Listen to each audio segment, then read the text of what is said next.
ARTEMIO Reyes here in the concrete jungle.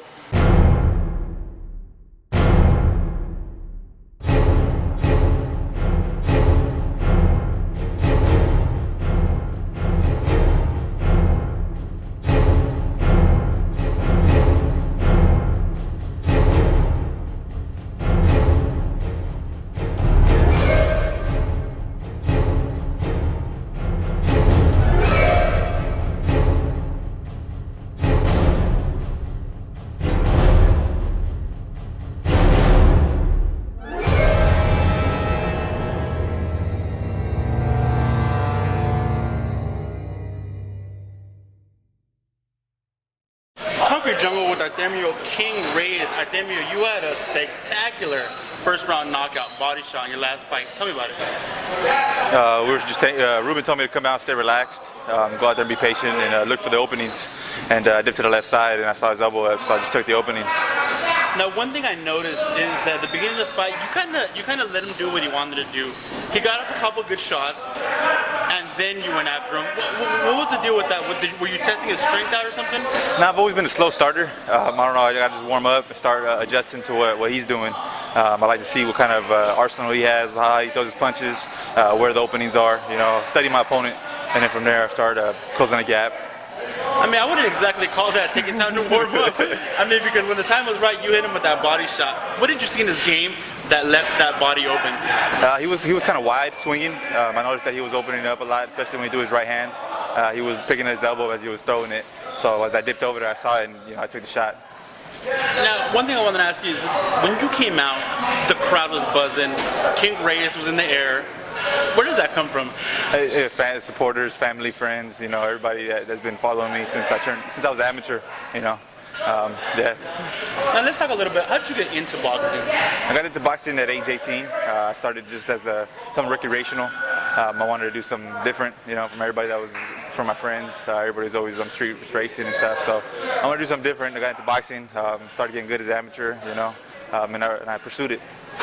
Now, one thing I have to ask you is what a lot of people don't see out of the ring. They see what happens in the ring. They don't know what happens outside the ring.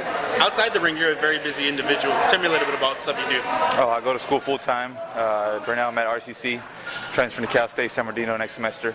I manage a business, a restaurant. I took it over since my dad had a car accident back in 2008. He's been in a coma since. So I'm taking over the business, and also I'm boxing here. So, schedule's packed every day. There's one thing I did want to talk about. Your dad is in a coma, obviously. How does that motivate you to be as good as you are? It makes me strive. It makes me push myself harder.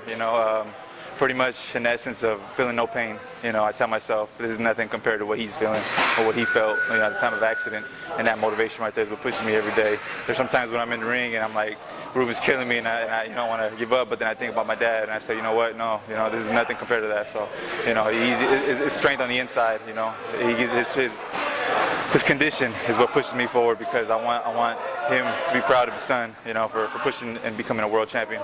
Now tell me a little bit about Ruben. It seems you guys have a pretty good relationship going on. How is the relationship between fighter and trainer, between you and him?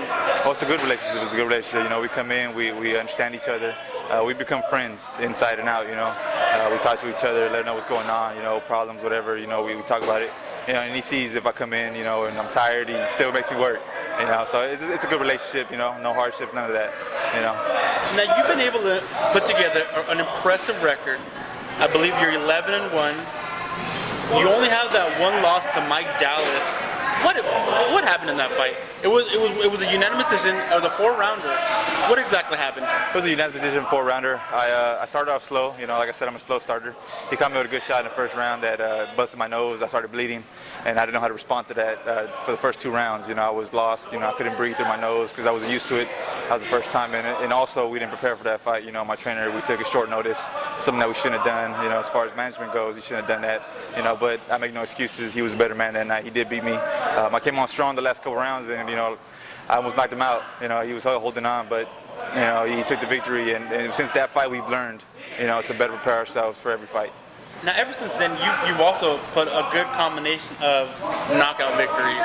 Fans love the knockout victories. Where does the knockout power come from? I would say natural, I guess. I don't force it, because when you force knockouts, they don't come. you know, and I've learned that before. When I was an amateur, I always try to knock somebody's head off, you know, but it didn't come. So it just got to come natural. That's interesting because normally younger guys think that if you press the knockout, it'll come for you. Yet you've already learned that if you wait, you know, till he's open, you hit him with a good shot, the guy's going to go down. And you can tell you've learned that because of your record. Who taught you that early on? Just me individually, being patient, learning, growing up, you know, from a young adolescent to an adult, learning the life pretty much. Being patient is what you need in life, you know. You can't force anything because when you force things, nothing good comes out of it. You know, and that's what I've learned, especially in boxing. You know, you gotta be patient in the ring because, you know, the duration of the fight, sometimes they're going to be long fights. And you force something early and you get caught, you know, they could end you early. The last fight was the second fight under the Thompson Boxing Promotion label. Did you want to put on a good show that night? Oh, of course. You know, I wanted to show Thompson that, you know, they didn't make a mistake in signing me and putting me on the, you know, the team promotions with them. So of course, yeah, I wanted to come out and prove to them that, you know, I'm a worthy fighter. You know, that we could do something big in this business. Now, how do you feel about being a Thompson fighter? I mean, Thompson's a pretty good company. They have a good amount of fighters. How does that make you feel? It makes me feel good on the inside. You know, it's an accomplishment. You know, something that I didn't expect coming into the sport of boxing. I never expected myself to be signed. You know, and I embrace it because it's something that I work hard towards. You know, I worked hard since I was an amateur turning professional. You know, that's something that I wanted to do. You know, I've heard it before that, you know, you can become signed, and I didn't think of it and then it happened. 2011 already started off as a big year for you. What do you want to accomplish in 2011?